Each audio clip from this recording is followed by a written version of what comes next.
मुझे वह दिन याद है जब मैंने बाणों से मार करके आपके अंग अंग को लहूलुहान कर दिया। अर्जुन के सारे अंग मेरे बाणों से ढक गए थे। अपने भक्त के करुण क्रंदन को सुन करके भीष्म पितामह से दुर्योधन ने कहा एक दिन कि आप नमक तो मेरा खाते हो लेकिन हृदय से विजय पांडवों की बजाते हो। भीष्म पितामह ये दो मुही आपकी चाल है। उन्होंने प्रतिज्ञा की कि आज मैं वचन देता हूं, या तो श्री कृष्ण को अपनी प्रतिज्ञा तोड़नी पड़ेगी, नहीं तो कोई पांडव मारा जाएगा। आज जो हरिहीन शस्त्र कहाऊं, तो लाजो माता गंगा को संतन सुतन कहा। पांडव दल सन्मुख वै धामो, सरिता रुधिर बहाऊं। आज जो हरिहीन शस्त्र कहाऊं, तो लाजो माता गंगा को संतनु सुत। मैं संतनु का पुत्र नहीं, मुझे अपनी मां गंगा की सौगंध है कि या तो आज श्री कृष्ण को हाथ में शस्त्र लेना पड़ेगा, नहीं तो कोई पांडव मारा जाए। भगवान के सारे अंग में बाण का भेदन किया है भीष्म पितामह ने। सारे अंग से रक्त बह रहा है। अर्जुन को बाणों से ढक दिया है। अर्जुन त्राहि त्राहि करके भगवान को पुकारने लगे, हे प्रभु अब मैं भीष्म पितामह के सामने टिक नहीं सकता, मैं मरने वाला हूं। मुझे कुछ दिख नहीं रहा है, आप सारथी के रूप में भी नहीं दिख रहे हैं। भगवान रथ से तुरंत कूद पड़े। अपने भक्त के करुण क्रंदन को सुन करके भगवान को अपने अंगभूत सुदर्शन जी का भी स्मरण नहीं रहा। रथ की पहिया टूटी हुई पड़ी थी, उठी उसी को चक्र समझ करके और दौड़ पड़े झपट करके कि मैं अभी भीष्म पितामह का सिर काट लेता हूं। मेरी प्रतिज्ञा किस काम की जब मेरे भक्त की ही रक्षा न हो। जो ही दौड़े, भीष्म पितामह ने धनुष बाण उठा करके फेंक दिया, रथ से कूद पड़े, भगवान के चरणों में गिर गए, रोने लगे कि हे प्रभु आपने मेरे संकल्प की रक्षा की है, मेरे प्रतिज्ञा की आपने रक्षा की, और जब आप मुझ अपने भक्त की प्रतिज्ञा के लिए अपनी प्रतिज्ञा तोड़ सकते हैं, तो आपके भक्त का कोई बाल बांका नहीं कर सकता। गीता में भगवान कह रहे कौन्तेय प्रतिजानीहि न मे भक्तः प्रणश्यति। अर्जुन तुम प्रतिज्ञा करो कि कृष्ण के भक्त का नाश नहीं होता, क्योंकि तुम्हारी प्रतिज्ञा मैं नहीं टूटने दूंगा। मेरी प्रतिज्ञा तो टूट भी सकती है। भीष्म ने प्रतिज्ञा की है, उनके प्रतिज्ञा की भगवान रक्षा करते हैं और अपने संकल्प को छोड़ देते। भीष्म पितामह कह रहे हैं मुझे वह दिन याद है जब आपका पीतांबर छूट गया, टूटे हुए रथ की पहिए को लेकर आप दौड़े, सुदर्शन का भी विस्मरण हो गया। हे नाथ आप इतने दीन बंधु पतित पावन हैं, आपकी वही मंगलमयी झांकी मेरे हृदय में विराजमान हो, मैं आपका दर्शन करते हुए शरीर का त्याग करूं, इतना तो करना स्वामी जब प्राण तन से निकले। भीष्म पितामह ने शरीर का त्याग किया है। जैसे पक्षी सायंकाल अपने घोंसले को लौटाता है, अपने तेज को उन्होंने प्राप्त कर लिया। आकाश में दुंदुभियां बजने लगी, पुष्प की वर्षा होने लगी, देवता भीष्म पितामह की जय जयकार करने लगे। श्री भीष्म पितामह महाराज की जय। सूर्य तारे अपनी जगह से टल सकते हैं, लेकिन भीष्म की प्रतिज्ञा नहीं टल सकती। परशुराम जी महाराज ने अपने शिष्य अकृतव्रण को भेजा और कहा जाओ भीष्म पितामह से कह दो, उनके गुरु का आदेश है कि वो काशी राज की पुत्री अंबा से विवाह करें। भीष्म पितामह ने कहा कि मैं प्रतिज्ञा कर चुका हूं कि विवाह नहीं करूंगा। अकृतव्रण ने कहा कि मैं परशुराम जी का शिष्य हूं, आपके वे गुरु हैं, उन्होंने आदेश दिया है कि जब आप काशी राज की तीनों पुत्रियों को हर करके ले आए, अंबा और अंबालिका का विवाह चित्रांगद विचित्र वीर्य से किया, अंबिका और अंबालिका का, तो अंबा का आप विवाह करें, नहीं तो उसके लिए पति बताओ, क्योंकि शाल्व ने उसे छोड़ दिया है। भीष्म पितामह ने कहा कि नहीं, मैं ऐसा कर नहीं सकता। परशुराम जी ने संदेश दिया तो मुझसे युद्ध करो। भीष्म पितामह ने कहा युद्ध स्वीकार है, लेकिन मैं अपनी प्रतिज्ञा नहीं छोड़ सकता। जब चलने लगे तो भगवती गंगा प्रकट हो गई उन्होंने कहा पुत्र तुम्हारी गति नहीं होगी, भीष्म तुम्हें नरक में भी रहने को नहीं मिलेगा, इसलिए कि जिस गुरु ने, जो ब्राह्मण है, तुमको आदेश दिया और सारी विद्या दी है, उसी गुरु पर शस्त्र उठाओगे। तुम इसका विचार कर रहे हो। और गुरु हुम कृत्य तुम कृत्य अथवा निर्जित्य बादतः श्मशाने जायते वृक्ष कंक गृद्ध बटा कंक वृक्ष पक्षीयुतः। इसका तात्पर्य यह है कि गुरु को हुम और तुम कह देने से ही मनुष्य का पतन हो जाता है। गुरु हुम कृत्य तुम कृत्य, अथवा शास्त्रार्थ में हरा दे तो श्मशाने जायते वृक्ष, वो श्मशान का वृक्ष होता है जिसपे कौवे और गीध बैठ करके गंदा करते हैं, और तुम उस गुरु पर शस्त्र चलाओगे तो हुम और तुम से भी बड़ा दोष है। इसलिए मैं आज्ञा देती हूं कि भीष्म तुम मेरे पुत्र हो, तुम परशुराम से युद्ध करने मत जाओ, वे तुम्हारे गुरु हैं। भीष्म पितामह ब्राह्मण गुरु परशुराम जी पर शस्त्र चलाने से तो डर रहे, लेकिन मां ने भी मना किया तो भी नहीं माने। उन्होंने कहा कि मां, मैं अपने गुरु पर शस्त्र नहीं चलाऊंगा। यही बात अर्जुन ने भी कही है, मैं अपने गुरु पर शस्त्र नहीं चलाऊंगा, मैं युद्ध भूमि में लड़ने वाला जो मेरे गुरु में क्षत्रियत्व है मैं उससे लड़ूंगा। युद्ध में जो भी लड़ने जाता है वह छात्र धर्म को ही स्वीकार करके लड़ता है। उस समय ब्राह्मणत्व प्रधान नहीं होता है, छात्र धर्म प्रधान। ऐसे व्रती भीष्म पितामह हैं, परशुराम जी को उन्होंने युद्ध में जीत लिया। जिन परशुराम जी ने 21 बार क्षत्रियों का संहार किया, लेकिन उन परशुराम जी को युद्ध में भीष्म पितामह ने मोहित कर दिया। महाभारत में लिखा है, वो मूर्छित हो गए और उसके बाद भगवान से प्रार्थना करते हैं कि हमारे गुरुदेव स्वस्थ हो जाए। परशुराम जी ने हृदय से आशीर्वाद दिया, लेकिन यह भी संकल्प किया कि आज से किसी क्षत्रिय को हम धनुष विद्या सिखाएंगे ही नहीं। कर्ण भी सीखा तो उसको शाप ही दे दिया, छल से उसने सीख लिया। ऐसे भीष्म प्रतिज्ञ भीष्म पितामह महाराज का पांडवों ने और्ध दैहिक संस्कार संपन्न किया है। भगवान विदा लेकर के द्वारिका को आ गए हैं। भीष्म ने अपने शरीर का त्याग किया है। द्वारिका में भगवान का बड़ा स्वागत सत्कार हुआ। द्वारिका वासी ठाकुर जी की प्रतीक्षा में थे। इधर बहुत दिन बीत गए। श्री युधिष्ठिर जी महाराज के धर्म पूर्वक 3 यज्ञ करने के बाद, अश्वमेध यज्ञ करने के बाद पृथ्वी का शासन करते हैं। हस्तिनापुर और सारे इंद्रप्रस्थ के राजा युधिष्ठिर जी महाराज। धीरे धीरे समय व्यतीत हुआ। 1 वर्ष के बाद भगवती उत्तरा के यहां बालक का जन्म हुआ। श्री उत्तरा जो अभिमन्यु की पत्नी है, भगवती उत्तरा ने बालक को जन्म दिया, लेकिन जन्म लेते ही वो बालक मर गया। पांडव रोने लगे, भगवान का स्मरण किया। पांडवों की एक सबसे बड़ी विशेषता है, कोई संकट आवे, कोई दुख आवे तो ठाकुर जी का ही स्मरण करते हैं, भगवान का ही स्मरण करते हैं, सुख में भी दुख में भी।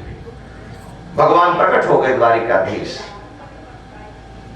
सारी सभा के बीच में महाभारत में लिखा है कि भगवान ने संकल्प किया कि यदि मैंने महाभारत युद्ध में किसी का भी पक्षपात न किया हो तो मेरे इस सत्य वचन से अभिमन्यु का यह पुत्र जीवित हो जाए।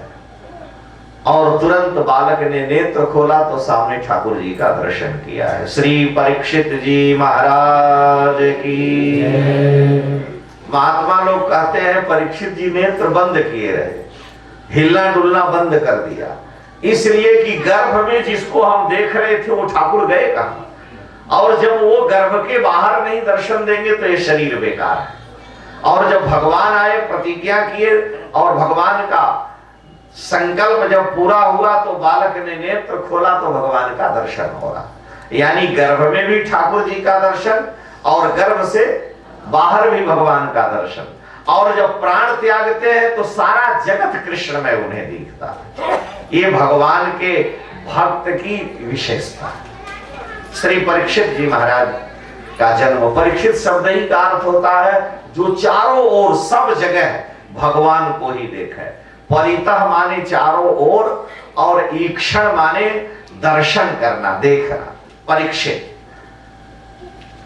परीक्षित जी महाराज का जन्म हुआ, उनके जात कर्म संस्कार किए गए, भगवान वहां से विदा लेकर के चले गए।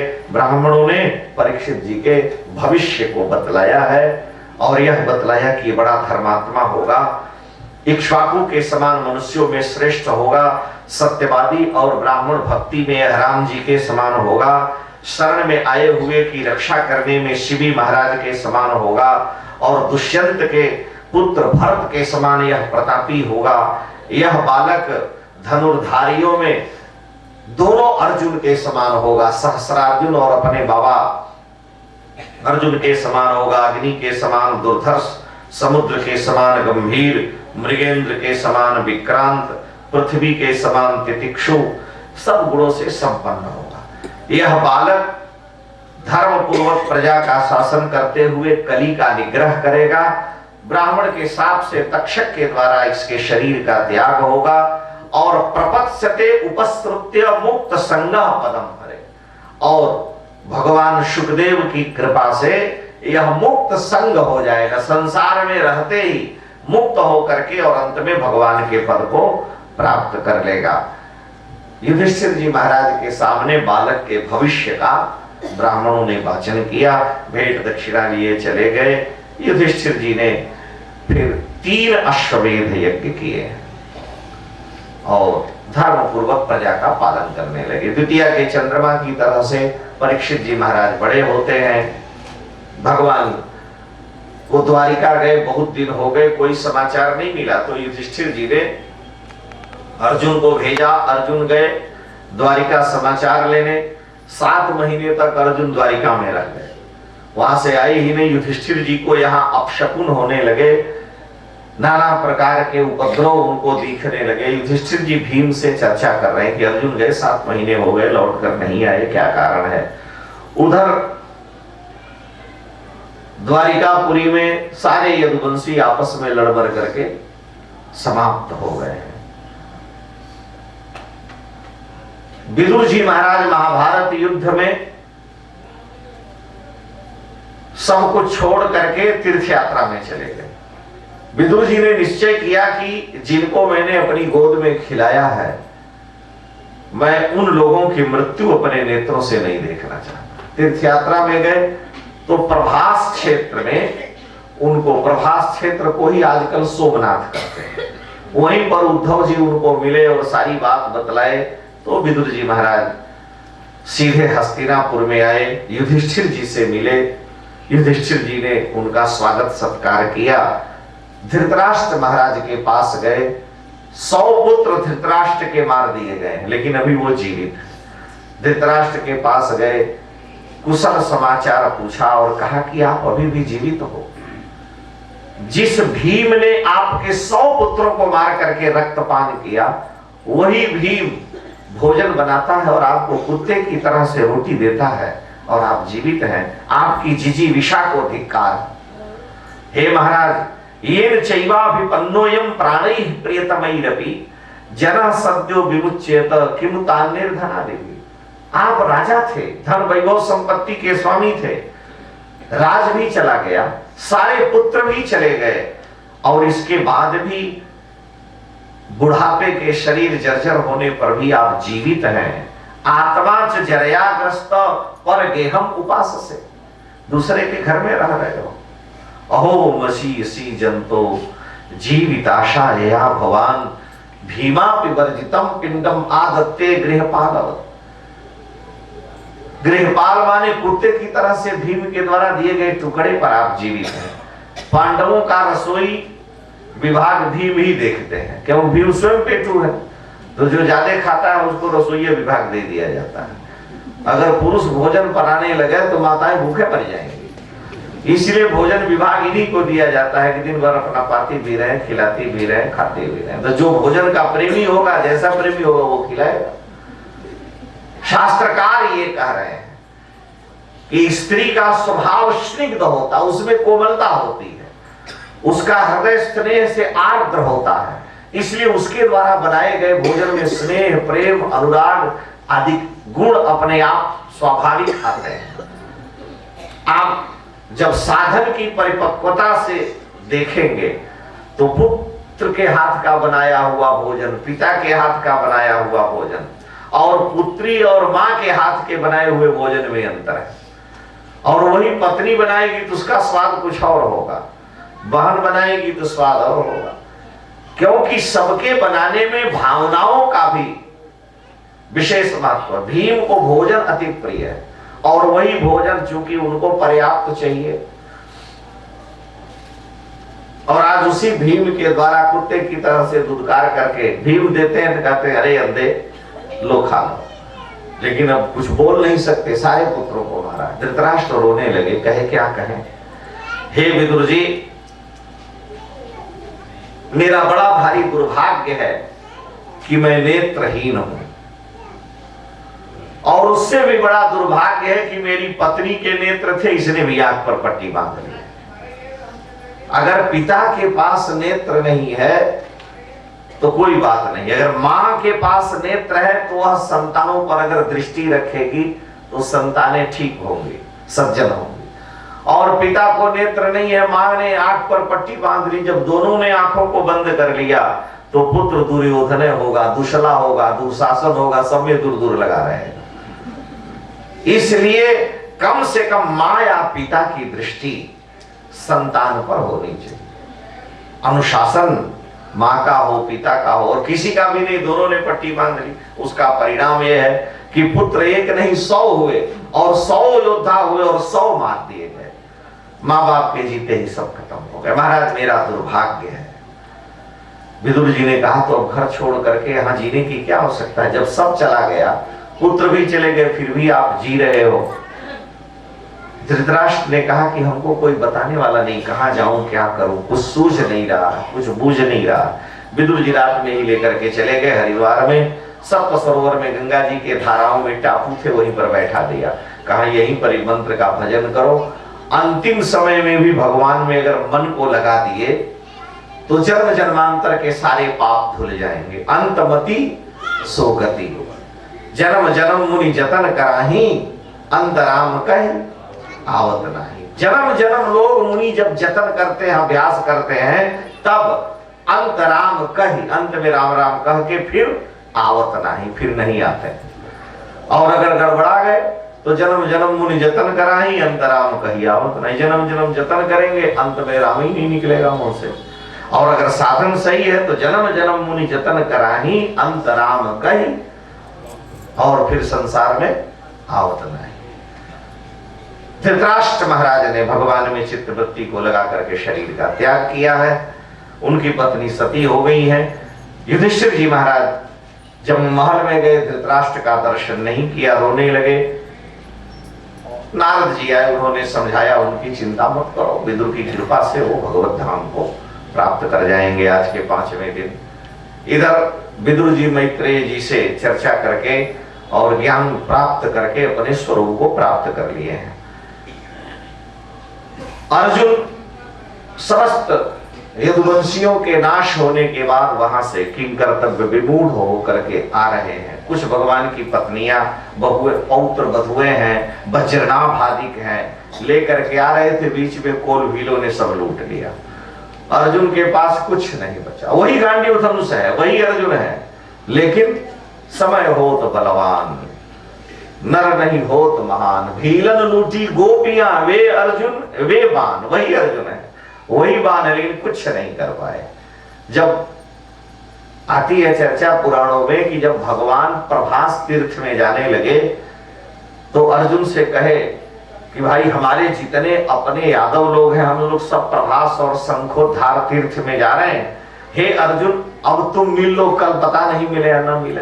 तो अर्जुन से भगवान ने गाढ़ा आलिंगन किया, और जब आलिंगन किया तो अर्जुन का सारा तेज भगवान ने खींच लिया। जैसे राम जी ने परशुराम जी से मिलते ही उनका सारा तेज खींच लिया, परशुराम जी निस्तेज हो गए। तो वे ही अर्जुन है भाई, जो प्रयोजन था वो समाप्त हो गया। महाभारत युद्ध हो गया, कर्ण खत्म हो गया, 56 करोड़ यदुवंशियों युद्ध हो गया, कर्ण खत्म हो गया, 56 करोड़ यदुवंशियों को ब्राह्मण का शाप है, ये भी समाप्त हो जाएगी। 56 करोड़ कहां है हम नहीं जानते, सुनते हैं। भागवत में तो लिखा है कि जब उग्रसेन महाराज चलते थे, द्वारिका के राजा उग्रसेन, तो उनके साथ 100 अरब 1000 अरब यादव सेना चलती थी। यानी एक नील, अरब, खरब, नील ऐसा लिखा है। तो कितने यदुवंशी, 56 करोड़ तो बहुत कम हो गया।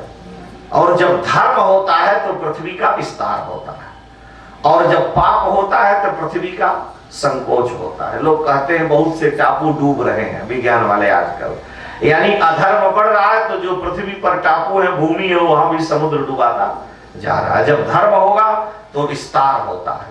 धर्मात्मा का हृदय उदात्त होता है और पापी का हृदय संकुचित होता है। धर्मात्मा रात को 1 बजे भी चलेगा तो नहीं डरेगा, लेकिन पापी को 4 अगल बगल राइफल लेके चलेंगे कि कहीं इनको मरने जाए, तो उनका हृदय संकुचित होगा। धर्म में विस्तार है, धर्म में धारण की क्षमता है। धर्म ठाकुर को भी अनंत ब्रह्मांडाधिनायक जो है उनको भी अपने हृदय में बैठा लेता है। लेकिन जो पापात्मा है उसका हृदय संकुचित होता है, वो अपने को ही नहीं बचा पाता, भगवान की कृपा तो बहुत दूर है। इसलिए जब भगवान आए, उनके साथ धर्म था, तो धर्म के कारण पृथ्वी का विस्तार तो अरबों की संख्या में, केवल द्वारिका में ही यदुवंशी रह रहे हैं, और जगह की तो बात ही अलग। अर्जुन वहां से आए हैं, वज्रनाभ को मथुरापुरी का राजा बनाए और आकर के युधिष्ठिर जी महाराज के चरणों में गिरकर रोने लगे। बतलाए हैं सारी कथा कि भगवान द्वारिकाधीश अपनी नित्य लीला में प्रवेश कर गए। भगवान ने मुझे ठग लिया। अर्जुन यहीं से शुरू करते हैं कि हे प्रभु, वंचितो हम महाराज भगवान हरिणा बंधु रूपिणा। भगवान ने हमें ठग लिया, यानी हमसे गले मिले और मेरा तेज हरण कर लिया। एन में पहतम तेजो देव विस्मापनम महत्। जिस तेज से मैंने इंद्र को भी हरा दिया था खांडव वन को जलाते हुए, वह तेज मेरा किसी काम का नहीं अब रहा। महाराज भगवान द्वारिकाधीश अपनी नित्य लीला में प्रवेश कर गए, जिनके अनुग्रह से सारे पृथ्वी के राजाओं के बीच में राजा द्रुपद के यहाँ मैंने मछली के आंख का भेदन किया और द्रौपदी जैसी कन्या को प्राप्त किया। यत संश्रयात् द्रुपद के हमुपागतानां राज्ञां स्वयंवर मुखे स्मरदुर्मदानां तेजो हृतं खलु मया विहतश्च मत्स्यः सज्जीकृतेन धनुषा धिगता च कृष्णा। जिनकी कृपा से मैंने सारे राजाओं के सिर पर पैर रख करके याज्ञसेनी भगवती कृष्णा द्रौपदी को प्राप्त किया था। कर्ण ने भी आंख पे बाण मार दिया था। द्रौपदी ने कहा पहले तुम बतलाओ कौन क्षत्रिय हो। कर्ण ने कहा कि ये तो हमें पता नहीं। तो कहा तुम आ कैसे, धक्का मार के बाहर निकालो इसको, ये क्षत्रियों की सभा है, यहाँ क्षत्रिय कुमार ही धनुष के लिए उठा करके मत्स्य का भेदन करेगा, और ये कुजाति है यहाँ आ गया। यह अपमान का शब्द कर्ण के हृदय में बाण की तरह से विधा है। इसलिए कर्ण द्रौपदी से और अर्जुन से बैर मान बैठा। कुंती ने बहुत समझाया लेकिन नहीं मानता। तो जिनकी कृपा से मैंने द्रौपदी जैसी दिव्य याज्ञसेनी राजकन्या को प्राप्त किया, वे प्रभु चले गए। लक्ष्मणा के स्वयंवर में अर्जुन भी गए थे। उस समय कर्ण भी आया था, सारे लोग आए थे, और लक्ष्मणा के स्वयंवर में भी बाण का भेदन करना था। और जब लक्ष्मणा का स्वयंवर हुआ मध्य देश की राजकुमारी के स्वयंवर में, तो वहां अर्जुन भी मछली के आंख में बाण नहीं मार पाए, कर्ण भी नहीं मार पाए, भगवान कृष्ण ने ही मारा। और वही मध्य देश की राजकुमारी लक्ष्मणा से विवाह किए, जो भगवान की 8वीं पटरानी है। तो जो काम मनुष्य नहीं कर सकता है वो ठाकुर जी करते हैं, और मनुष्य करता भी है तो भगवान की कृपा से ही करता है। जब वो नहीं चाहेंगे तो करेगा कैसे। एक जगह मछली का भेदन कर देते हैं और एक जगह मछली का भेदन नहीं कर पाते। वहां अर्जुन आए थे, उस स्वयंवर में अर्जुन भी गए हैं लिखा है, और कर्ण भी गए, लेकिन मछली का भेदन नहीं किए। तब लगा कि उस कन्या का वरण कौन करेगा? भगवान गए मत्स्य का भेजन करके ले आए। जब ही युधिष्ठिर जी ने यह सुना कि भगवान नहीं रहे, परीक्षित जी जुआ हो गए थे, उनको राज्य दे दिया। हस्तिनापुर और इंद्रप्रस्थ का राज्य सौंप करके चारों भाइयों को साथ में लेकर के और महाप्रयाण की यात्रा में चले गए। स्वराट पौत्रम विनयनम आत्मनः सुसमम गुणई, अपने समान गुणवान पुत्र को राज्य दे, पौत्र को राज्य दे करके और युधिष्ठिर जी महाराज चले गए। कुंती के कान में यह शब्द गया, भक्ति की पराकाष्ठा देखिए। कुंती के कान में जो ही यह शब्द गया कि श्री कृष्ण द्वारिकाधीश अपने नित्य गोलोक धाम को चले गए हैं, तुरंत प्राण का त्याग कर दिया। क्षण भर भी नहीं लगा, भगवती कुंती ने प्रभु के वियोग में शरीर छोड़ दिया। दशरथ जी महाराज से कैकेयी ने कहा कि महाराज हमें राम जी को नहीं, भरत जी को राज्य चाहिए। दशरथ जी ने कहा कि मैं जीवित नहीं रह सकता हूं राम जी के वियोग में। और जब सुमंत लौट करके आते हैं, यह बतलाए कि राम जी लौट के नहीं आए, वो वन में चले गए। एक आशा थी और आशा में ही वो प्रतीक्षा कर रहे थे, लेकिन जब यह हो गया कि आज छठे दिन भी राम जी नहीं आए, तो सुमंत जी के मुख से यह सुनना है कि राम जी नहीं आए, तो 6 बार राम राम कही राम कही, राम राम कही राम, तनु परिहरि रघुबर विरह राव गई। 6 दिनों में ठाकुर जी का स्मरण करके और प्राण का त्याग कर दिया है। चक्रवर्ती, ये प्रेम की विलक्षणता है। युधिष्ठिर जी आदि वन में गए हैं, महाप्रयाण की यात्रा में सब शरीर छोड़ करके भगवत स्वरूप को प्राप्त कर लिए। परीक्षित जी धर्म पूर्वक प्रजा का पालन करने लगे। इन्होंने भी अपने मामा उत्तर की पुत्री से विवाह किया। परीक्षित जी के मामा का नाम था उत्तर, विराट के पुत्र उत्तर, और उत्तर की पुत्री का नाम था इरावती। तो परीक्षित जी ने इरावती से विवाह किया, मामा की पुत्री से, और उनके जन्मेजय आदि 4 पुत्र हुए। धर्म पूर्वक परीक्षित जी प्रजा का शासन करते हैं। कृपाचार्य जी को गुरु बना करके और उनके नेतृत्व में यज्ञ आदि का अनुष्ठान किया है। एक बार की बात है, परीक्षित जी शिकार खेलने वन में गए, वहां कली का प्रवेश हो गया है। भगवान के जाते ही परीक्षित जी ने देखा कि धर्म रूपी बैल के 3 चरण कटे हैं, गऊ विलाप कर रही है। दोनों के करुण क्रंदन को सुना और तब तक देखते हैं कि एक शूद्र राजा है जो उनके ऊपर बाण का प्रहार करता है। परीक्षित जी ने उसे डांटा, कौन हो? तो उसने कहा कि महाराज मैं कलयुग हूं। परीक्षित जी ने कहा मेरे राज्य से निकल जाओ, मेरे राज्य में कली का प्रवेश नहीं हो सकता है, मैं धर्म पूर्वक प्रजा का शासन करता हूं।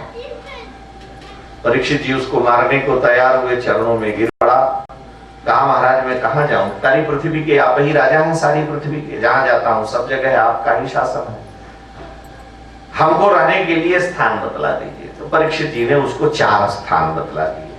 द्यूतम पानः स्त्रियः, विद्वम पानम स्त्रियः सुना, यत्रा धर्मश्चतुर्विधा। 4 जगह तुम रहो, जहां जुआ खेला जाता हो, जहां मदिरालय हो, मधुशाला हो, वेश्यालय हो और कसाई खाना हो, इन 4 जगहों पर तुम रहो। उसने कहा महाराज कुछ और बतलाइए। तो परीक्षित जी ने कहा कि सुवर्ण में भी, सुवर्ण का अर्थ है धन, धन में भी तुम्हारा निवास हो।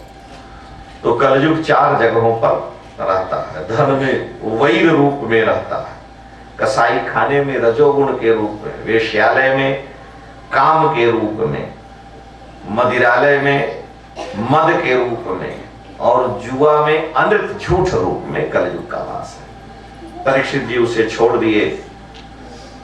गोस्वामी जी ने लिखा है कि जेहिते नीच बड़ाई पावा, सो प्रथम ही हतिताहि नशा।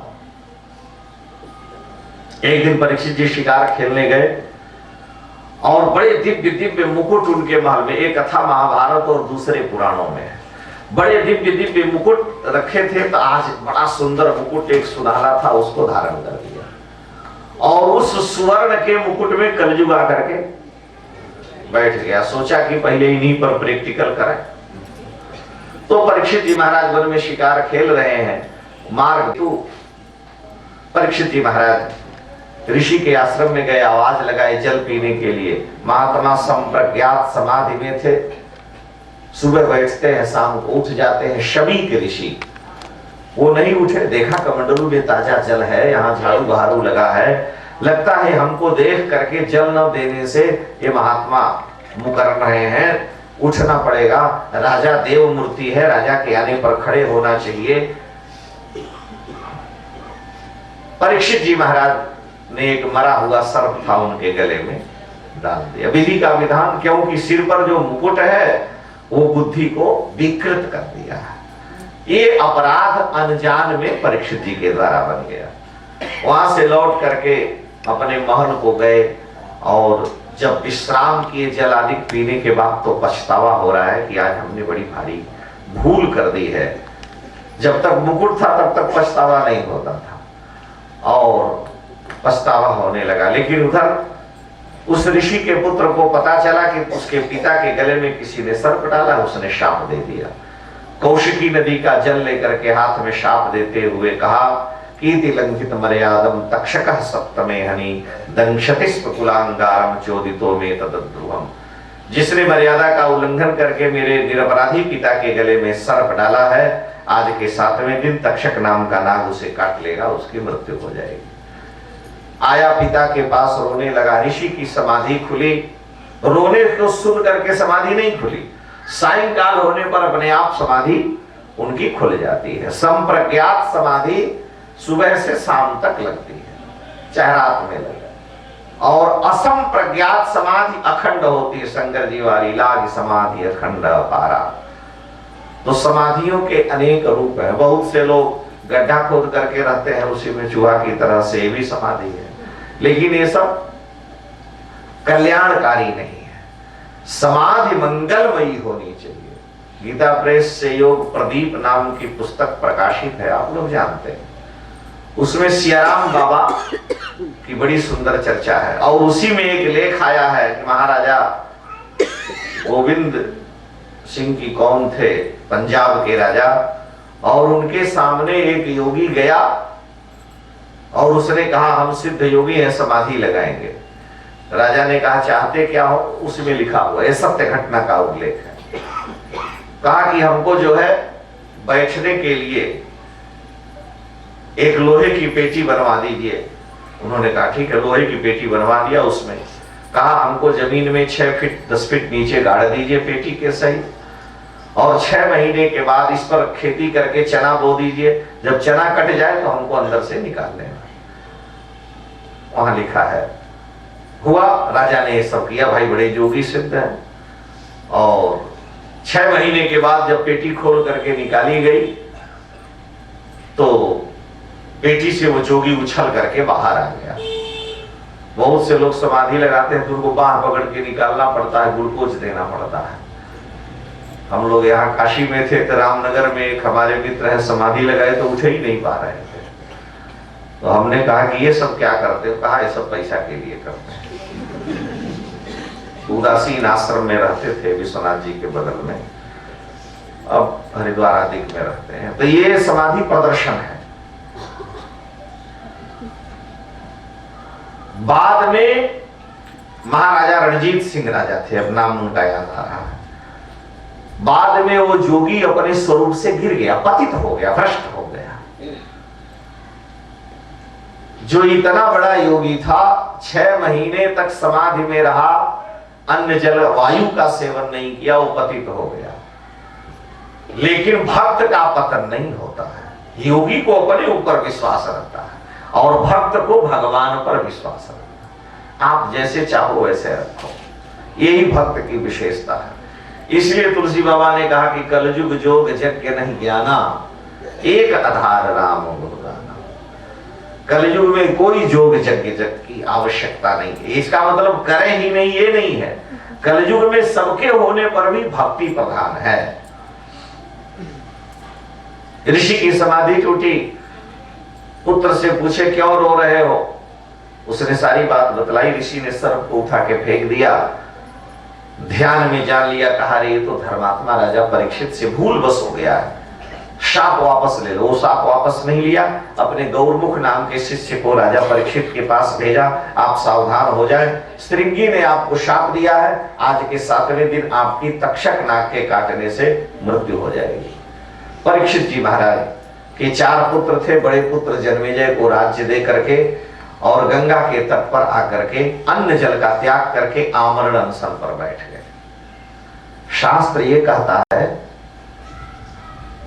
कि यह शरीर अन्नमय है। हम लोगों के शरीर में 5 कोश हैं। वेदांत में अन्नमय कोश, प्राणमय कोश, मनोमय कोश, विज्ञानमय कोश, आनंदमय कोश, ये 5 कोशों की चर्चा है।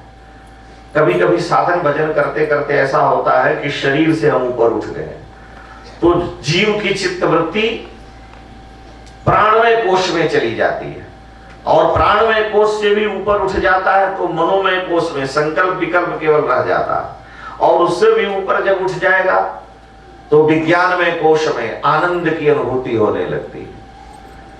ये कोशों की निवृत्ति शास्त्रों में बतलाई गई।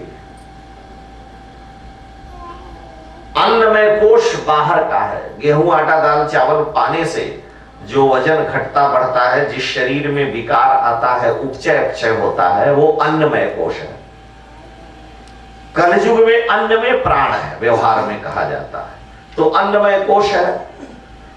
अन्न का त्याग कर देने से, साधन की प्रबलता से व्यक्ति प्राण क्षेत्र में प्रवेश कर जाता है। वाणी से राम राम करते करते जब साधन पुष्ट हो जाएगा तो प्राण से होने लगेगा।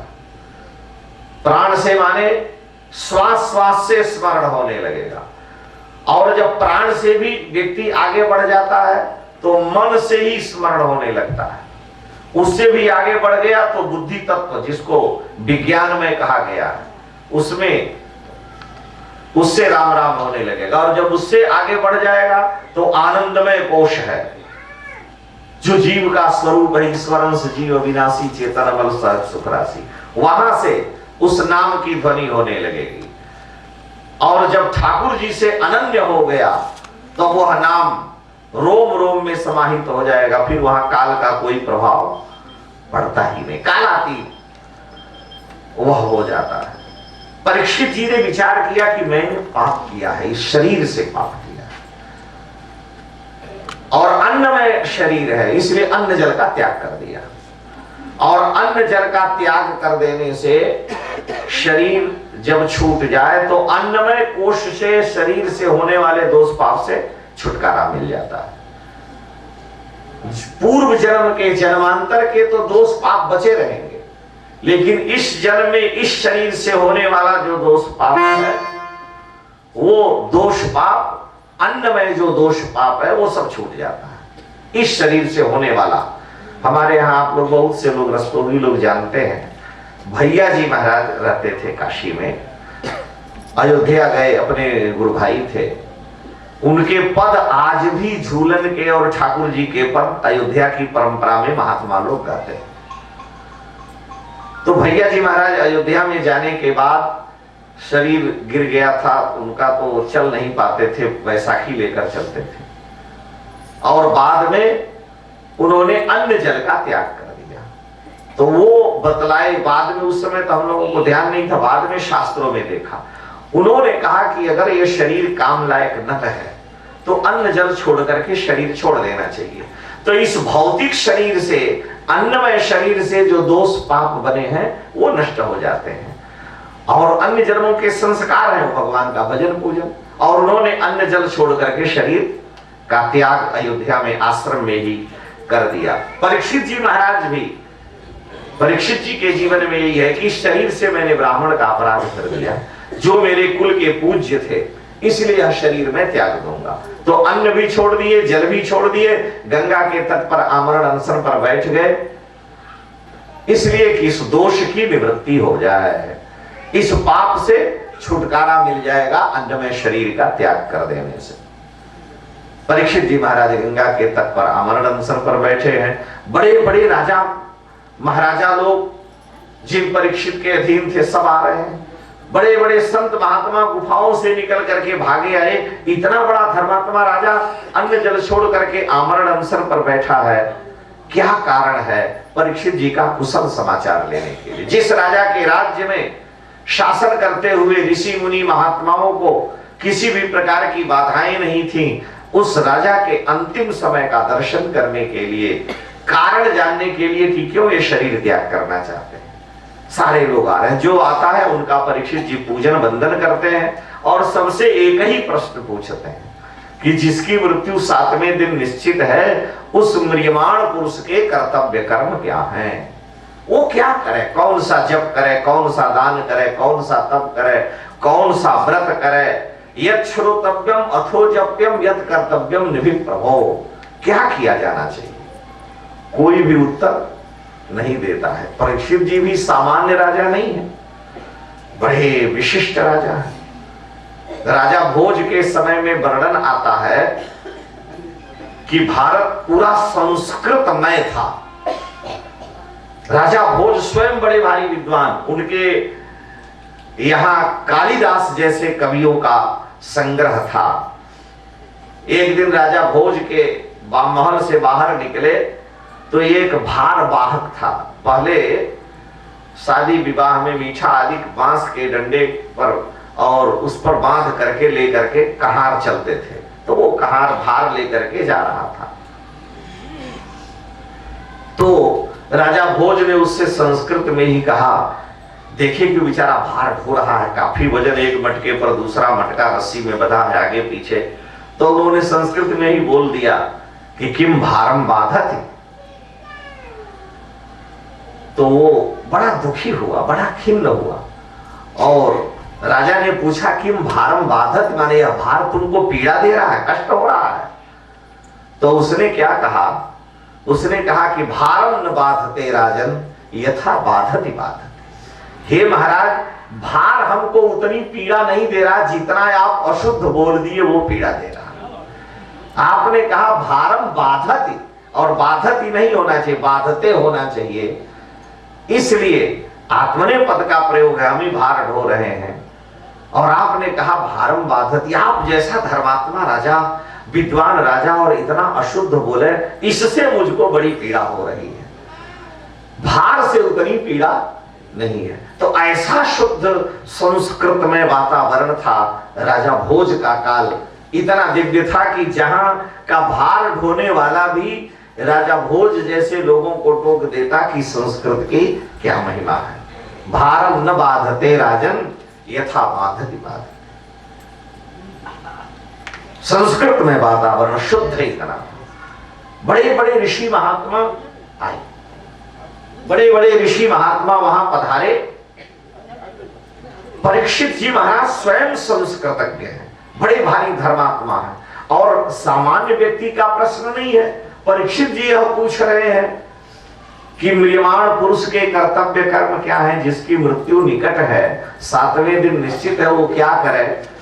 तो सामान्य राजा तो पूछ नहीं रहा, वो राजा भी जिसको मां के गर्भ में भगवान का दर्शन हुआ, गर्भ से बाहर आने पर भी भगवान का दर्शन हुआ, जिसके कुल के देवता भगवान हैं, उस राजा की जिज्ञासा का समाधान करना सामान्य बात नहीं। परीक्षित जैसे राजा के प्रश्न का समाधान वही कर सकता है जो परीक्षित की कोटि से भी ऊपर पहुंचा हुआ। कोई उत्तर नहीं दिया। इसी बीच में उनके सौभाग्य से श्री सुखदेव जी महाराज आ गए। श्री सुखदेव जी महाराज की जय। सुखदेव जी महाराज आए, 16 वर्षीय किशोर हैं, अवधूत वेश है, बहुत सी स्त्रियां बालक उनको घेरे हुए हैं, कोई पागल समझ रहा है, कोई कुछ समझ रहा है। उनकी वाणी से भगवान नामोच्चारण हो रहा है। दिगंबरम वक्त्र विकीर्ण केशम प्रलंब बाहुम समरोत्तमाभम। परीक्षित जी महाराज समझ गए कि ये साक्षात कोई अवधूत शुकाचार्य की है। उनको तुरंत व्यासपीठ पर बैठाया, विधि पूर्वक पूजन किया, चरणों में वंदन किया। जो बालक और स्त्रियां बच्चे घेरे हुए थे वो सब समझे ये तो हम लोग पागल समझ रहे थे, कोई ज्ञानी है, वो सब लौट गए। ततो निवृत्ता है बुधा स्त्रियों भका, सब लौट गए। सुखदेव जी के चरणों में वंदन करके पूजन करके परीक्षित जी महाराज ने कहा कि आज आपके दर्शन से मैं धन्य हुआ। हे महाराज, वही प्रश्न, म्रियमाण पुरुष के कर्तव्य कर्म क्या है? जिसकी मृत्यु अति निकट है, 7वें दिन जिसकी मृत्यु निश्चित है, उसे क्या करना चाहिए? कौन सा जब तक साधन भजन वो करे, अथवा आपने कोई निर्णय किया हो तो वह बतलावें। श्री सुखदेव जी महाराज को आज तक कोई श्रोता ही नहीं मिला जो ऐसा प्रश्न करे और उनकी श्रेणी में बैठ करके सुनने की क्षमता रखता। प्रथम सौभाग्य मिला है परीक्षित जी जैसे प्रेमी उनको मिले। सुखदेव जी महाराज ने राजा परीक्षित को देखा कि यह राजा व्याकुल है, इसमें भय समाया हुआ है, राजा डरा हुआ है और भय के कारण परीक्षित जी महाराज कि तक्षक ना काट लेगा, मैं मर जाऊंगा, कोई मार्ग नहीं सूझ रहा है, सबसे एक ही प्रश्न पूछते हैं। और जब भय घर कर जाता है हृदय में तो एक ही बात बार बार घूमती रहती है, जैसे चलता है। इस पंचतंत्र में एक बड़ी अच्छी कथा आई है कि भय घर कर जाने पर कोई भी उपाय वहां काम नहीं करता है और अभय बनाने वाला कोई मिल जाए तभी काम हो सकता है। पंचतंत्र में एक कथा है कि एक जंगल में शेर रहता था। पंचतंत्र में विष्णु शर्मा राजा के पुत्रों को उपदेश कर रहे हैं। राजा के पुत्र बड़े उद्दंड थे तो राजा ने विष्णु शर्मा को सौंप दिया, वो समझा रहे हैं। तो एक कहानी पशुओं की सुना करके राजपुत्रों को उपदेश करते हैं। तो उसमें बड़ी अच्छी एक कथा आई है पंचतंत्र में कि वन में एक शेर रहता था और एक सियार था, सियारी थे। तो सियारी के पेट में बच्चे थे, वो बच्चे पैदा होने वाले थे। तो सियारी ने सियार से पूछा कि अबे बच्चे कहाँ, हम इनको जन्म दें? तो शेर कहा चलो यहाँ तो गुफा में ले जाकर। सियार ने कहा इस गुफा में जन्म दे दो। कहा अरे तो शेर की गुफा है, शेर आएगा मार के खा जाएगा सबको। सियार ने कहा तुम चिंता मत करो, मैं स्वामी हूं, मैं पति हूं, बच्चों की जिम्मेदारी मेरी है, तुम सुखपूर्वक बच्चों को जन्म दो।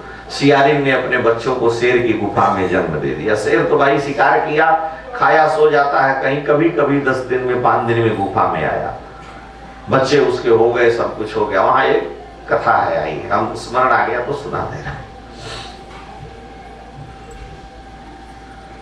एक दिन शेर आया, शेर को आता हुआ सियारिन ने देखा तो अपने पति से, सियार से कही कि तुम देख नहीं रहे, अब तो शेर आ रहा, अब तो सबको मरना है। तो सियार ने कहा कि तुम चिंता मत करो, बुद्धि यस्य बलम तस्य, जिसके पास बुद्धि है उसके पास बल है। जब ये पास में आने लगे तो तुम बच्चों को बकोटना, नाखून मारना खूब तेजी से, और जब बच्चे चिल्लाने लगे तो मैं जो पूछूंगा तो तुम ये कहना कि बच्चे शेर का मांस मांग रहे हैं। तो शेर जब पास में आया तो सियारिन ने बच्चों को डर के मारे बकोटा, तो सारे बच्चे चिल्लाने लगे। जब चिल्लाने लगे तो सियार ने मुंह बना करके और चिल्ला करके कहा कि बच्चे क्यों रो रहे हैं? सियारिन ने कहा कि बच्चे शेर का मांस मांग रहे हैं। सियार ने कहा बस चिंता मत करो, शेर आ गया, अभी अभी मैं इसको मारे देता हूं। शेर सोचा कि मेरे मांस को खाने वाला कौन मेरी माद में आ गया। वो महाराज पैर दबाया, भय घुस गया, भाग खड़ा हुआ। जब भागने लगा तो रास्ते में उसे बंदर मिल गया। बंदर ने कहा राजा साहब कहां भागे जा रहे हो? कहा अरे एक ऐसा शेर आ गया है जो शेर का भी मांस खाता है, तो 1.25 शेर होगा, इसलिए मैं सोचा दूसरे जंगल में रहना, जान बचे तो लाखों पाए, लौट के बुद्धू घर को आए। बंदर ने कहा आप भी राजा होकर के इतने डरपोक, वो सियार है, शेर थोड़े ही है वहां, आप डरो मत, जाओ जाओ। अरे आप इतना भय खाते हो। अब थोड़ा हिम्मत बधी तो वो गया और फिर गया। तो सियारिन ने कहा देखो अब बचना मुश्किल है, फिर आ रहा है शेर। सियार ने कहा तुम चुप रहो। शेर गया, जब पास में आया तो सियारिन ने फिर बच्चों को नाखून मारा, वो लगे चिल्लाने। जब बच्चे चिल्लाने लगे तो सियार ने दहाड़ करके, सियार की भाषा ही, चिल्ला करके बोला बच्चे क्यों रो रहे हैं? तो सियारिन ने कहा कि बच्चे शेर का मांस मांग रहे हैं, भूखे हैं। तो सियार ने कहा चिंता मत करो, अब काम बन गया है, मेरे मित्र बानर ने भेज दिया है एक सिंह को, अब 2 मिनट में काम कर लो। क्योंकि वो सियार पीछे पीछे गया था शेर के कि ये कहाँ जा रहा है, और शेर समझा कि ये बनरा हमको बेवकूफ बना के भेज रहा है, हमारी तो हालत खराब हो जाएगी। अब महाराज वो भागा, और जब भागा तो बानर बीच में फिर रास्ते में मिला। कहा महाराज कहाँ भागे आप जा रहे हो? शेर कहा तुम हमको मरवाना चाहते हो बेवकूफ कहीं के, हमको भेज दिए वहां, और वो कह रहा है कि बानर ने हमको भेजा है। शेर ने कहा हमें तुम्हारे ऊपर विश्वास नहीं है। बानर ने कहा महाराज वो सियार है, आप इतना क्यों डरते हो राजा हो करके? कहा कुछ नहीं, मैं नहीं जा सकता, तुम चलोगे साथ में तो हम चलेंगे। बानर ने कहा ठीक है हम चलेंगे, हमको ले चलो। शेर ने कहा तुम कूद के पेड़ पर चढ़ जाओगे, हम मारे जाएंगे। बानर ने कहा कि नहीं हमको बांध दिया जाए, तो बांध लिया रस्सी में, और रस्सी में बांध करके चले दोनों। सियार जब सियारी ने देखा, कहा देखो तो बंदर भी आ रहा है, कहा तुम चिंता मत करो हम तो हैं। गया सियारी ने बच्चों को नाखून मारा, बच्चे बड़ी तेजी से एक साथ दसों चिल्लाए। जब चिल्लाए तो पूछा कि क्या बात है? कहा बच्चे शेर का मांस मांग रहे हैं। सियार ने कहा चिंता मत करो, मेरा मित्र बंदर इस बार बांध के उसे ला रहा है, अब वो कहीं नहीं भाग सकता। अब शेर सोचा कि अब तो हम मरे ही, ये हमको बांध के लाया, हम मरवाना ही चाहता है। अब महाराज भागा, बानर राम भागने पर रगड़ फगड़ के पीछे में मर गए, शेर भाग के दूसरे जंगल में चला गया। तो यहाँ कहने का तात्पर्य विष्णु शर्मा का यह था कि जब भय घुस गया है अंदर में, तो कितना भी उपाय कर लिया जाए वो भय निकल नहीं सकता। उस भय का निकालना बड़ा कठिन है। परीक्षित जी महाराज को सर्प काट लेगा मैं मर जाऊंगा, आज के 7वें दिन ये भय घुस गया है। और जो ऋषि महात्मा आते हैं उनसे पूछते हैं तो उनको भी यही भय है कि हमको तो मरना ही है एक दिन। तो अभय वही बना सकता है जिसको काल का भय न हो, और वह है श्री शुकाचार्य जी महाराज, जो आत्मा राम आप्त काम है, काल जिनका बाल बांका ही नहीं कर सकता। तो जो कालातीत है वह दूसरे को कालातीत बना सकता है। सुखदेव जी से जब परीक्षित जी ने कहा तो सुखदेव जी समझ गए कि इनमें भय समाया हुआ है, इसलिए भगवान का स्मरण करके मंगलाचरण भी नहीं किया उन्होंने। सुखदेव जी जब प्रारंभ करें तो मंगलाचरण करके कुछ कहना चाहिए, लेकिन देखिए कि राजा इतना भयभीत है, इतना डरा हुआ है कि पता नहीं कब काल आ जाए। तो तुरंत परीक्षित जी महाराज को आश्वासन देने के लिए कि चिंता मत करो, बरिया नेशते प्रश्नः कृतो लोक हितम नृपो आत्मविद सम्मतः पुंसाम श्रोतव्यादिषु यः परः। सुखदेव जी महाराज तुरंत उनको कहने लगे राजन तुम्हारा प्रश्न बड़ा उत्तम है, इस प्रश्न में जगत का हित छिपा हुआ। हर प्राणी की मृत्यु 7वें दिन है, शनि से लेकर रवि तक, तो तुम्हारी भी 7वें दिन है, कोई बड़ी बात नहीं है। ये प्रश्न जगत हित का है। सारा जगत 7वें दिन काल का ग्रास बनने वाला है। दीन दरवेश एक मुसलमान फकीर हुए, वो कहते हैं कि मर जाएगा मूर्खा क्यों न भजे भगवान, मर जाएगा मूर्खा क्यों न भजे भगवान, झूठी माया जगत की मत करना अभिमान, मत करना अभिमान वेद शास्त्र यूं कहवे, तज ममता भज राम नाम सो अंबर रहवे। झूठी माया जगत की मत करना अभिमान, मत करना अभिमान वेद शास्त्र यूं कहवे, तज ममता भज राम नाम सो अंबर रहवे। कहत दीन दरवेश फिर अवसर कब आवे, भजा नहीं भगवान अरे मूर्ख मर जावे। मृत्यु तो निश्चित है, अरे मूर्ख तुझे जाना ही है, आया है सो जाएगा राजा रंग फकीर। काल तो तुम्हारे पीछे पड़ा हुआ ही है, काल झपट्टा देता है दिन में 12,000, मूर्ख नर समझे नहीं तो कैसे उतरे पार, कैसे उतरे पार। मोह में माया में हार्यो बाजी, और भजा नहीं भगवान रहा माया में राजी। कहत दीन दरवेश अब छाड़ दे कूर कपट्टा, दिन में 12,000 देता है काल झपट्टा। ये तो 7वें दिन आना निश्चित ही है, इसलिए हे परीक्षित तुम्हें उसकी चिंता नहीं करनी चाहिए। कबहू कियो न भजनवा कैसे बीतेगी, कबहू कियो न भजनवा कैसे बीतेगी दुख भूखियो ना भजनवा कैसे बीतेगी दुख भूखियो ना भजनवा कैसे बीतेगी भैया कैसे बीतेगी कैसे बीतेगी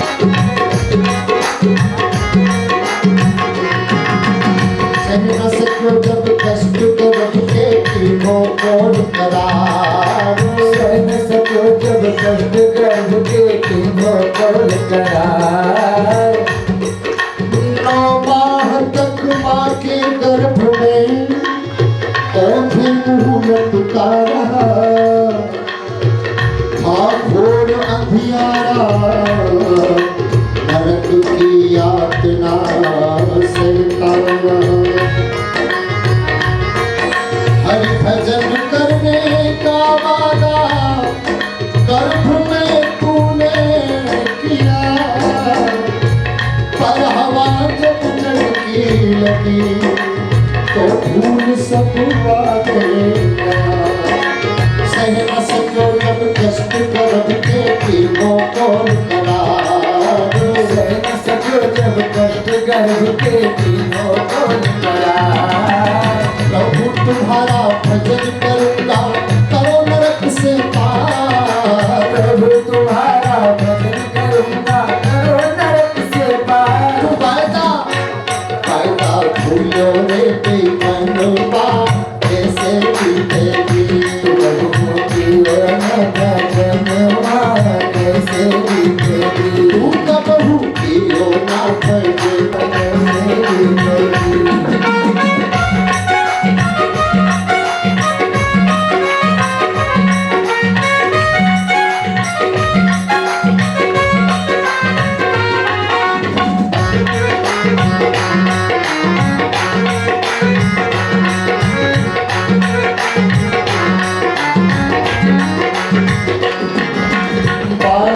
हंस खेल गवायो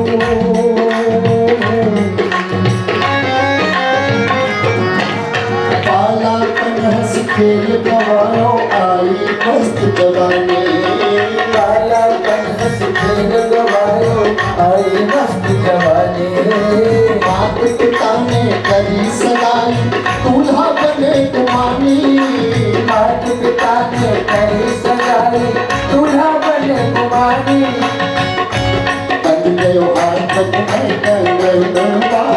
कैसे कैसे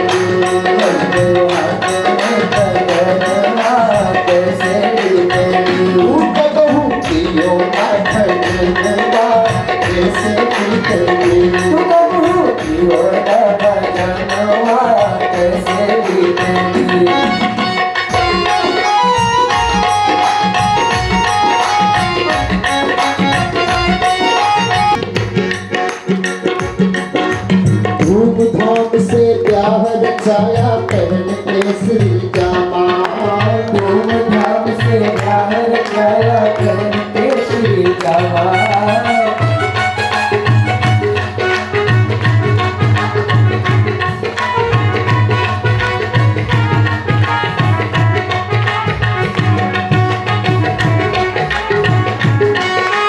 धूमधाम से ब्याह रचाया पहन केसरी जामा धूमधाम से ब्याह रचाया पहन केसरी जामा दुल्हन लेकर घर में आया खत्म हुआ तेरा ड्रामा दुल्हन लेकर घर में आया खत्म हुआ तेरा ड्रामा बन गए सजनी के सजनवा कैसे बीतेगी बन गए सजनी के सजनवा कैसे बीतेगी तू कबहू कियो ना भजनवा कैसे बीतेगी प्रभु जीवन भजनवा कैसे बीतेगी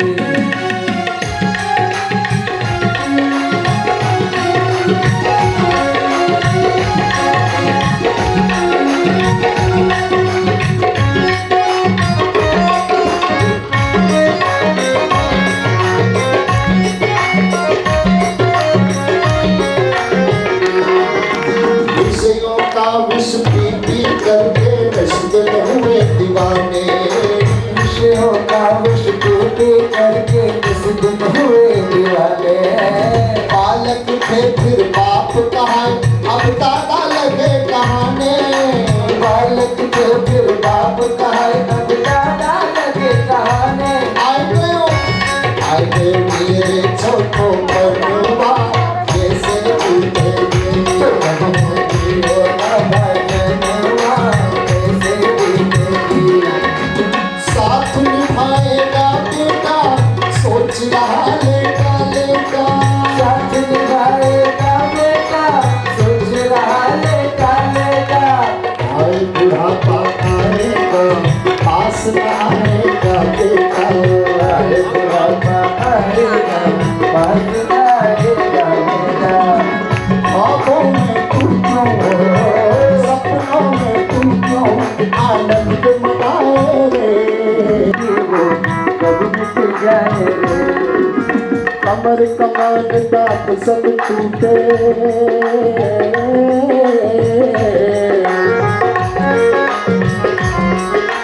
कमर कमान दाप सब टूटे, नजर गई बदलाने। कमर कमान दाप सब टूटे, नजर गई बदलाने। चार पाई कर लेता है, पास में बैठी लेता है। चार पाई पर लेता है, पास में है। कमर कमान दाप सब टूटे, नजर गई बदलाने। कमर कमान दाप सब टूटे, नजर गई नजराने। खाट बिछाए द्वार पे पड़ने, बहुए मारे ताने। खाट बिछाए द्वार पे पड़ते, बहुए मारे ताने। कब वो मर गए बुढ़नवा, कैसे बीतेगी। कब वो मर गए बुढ़नवा, कैसे बीतेगी। कब भूखियों का भजनवा, कैसे बीतेगी। कब होगी हो ना भजनवा, कैसे बीतेगी।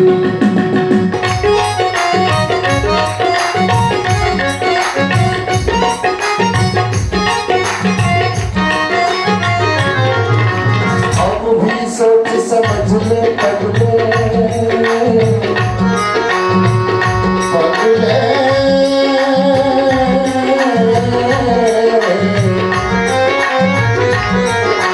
अब भी सोच समझ ले पगले, कहता मेरा मेरा। अब भी सोच समझ ले पगले, कहता मेरा मेरा। राम भजन के बिना न तेरा होगा ये निर्बेरा। राम भजन के बिना न तेरा होगा रे निर्बेरा।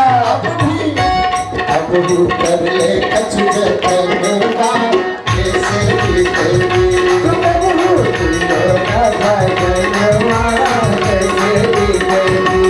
भज ले राम राम राम, भज ले राम राम राम। भज ले राम राम राम, भज ले राम राम राम। भज ले राम राम राम, भज ले राम राम राम।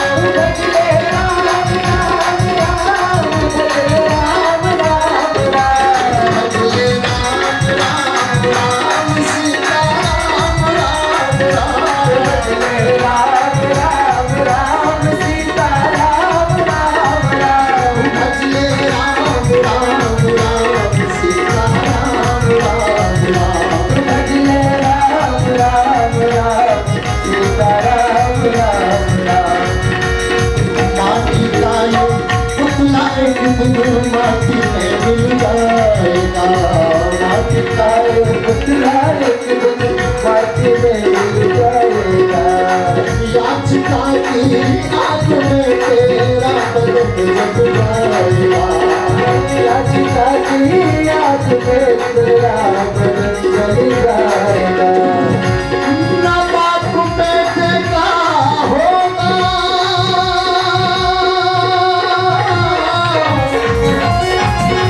ना बाप बेटे का होगा, ना बेटा बाप का होगा।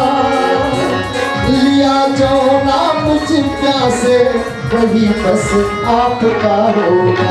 तो भज ले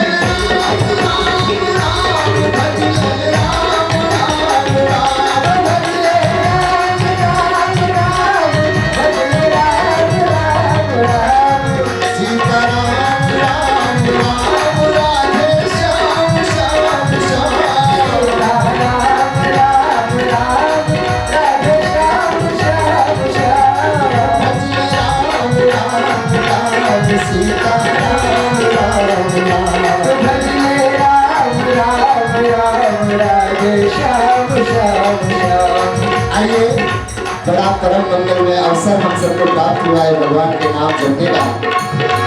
तो भगवान के पावन नाम का संकीर्तन करना है, सबको मेरे साथ गाना है। और हाथों से क्या करेंगे आप सभी समझना है, ताली बजानी है सबको। गोविंद गोविंद गोपाला, गोविंद गोविंद गोपाला, गोविंद गोविंद गोपाला, गोविंद गोविंद गोपाला, मुरली मनोहर नंदलाला, मुरली मनोहर नंदलाला, मुरली मनोहर नंदलाला, मुरली मनोहर नंदलाला, गोविंद गोविंद गोपाला, गोविंद गोविंद गोपाला, गोविंद गोविंद गोपाला, गोविंद गोविंद गोपाला, मुरली मनोहर नंदलाला, मुरली मनोहर नंदलाला, मुरली मनोहर नंदलाला, मुरली मनोहर नंदलाला, मेरो गोविंदा मेरो गोपाला, मेरो गोविंदा मेरो गोपाला, मेरो गोविंद गोविंद गोपाला, गोविंद गोविंद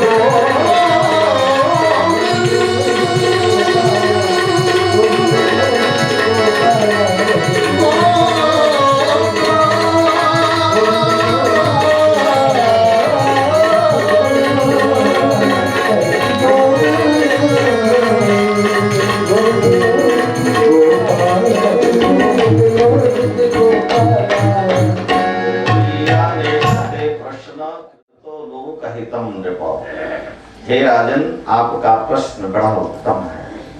प्रत्येक व्यक्ति की आयु 7 ही दिन की है, मरना सबको है 7 ही दिन में। परीक्षित, शास्त्रों में बड़े बड़े सिद्धांत बतलाए गए।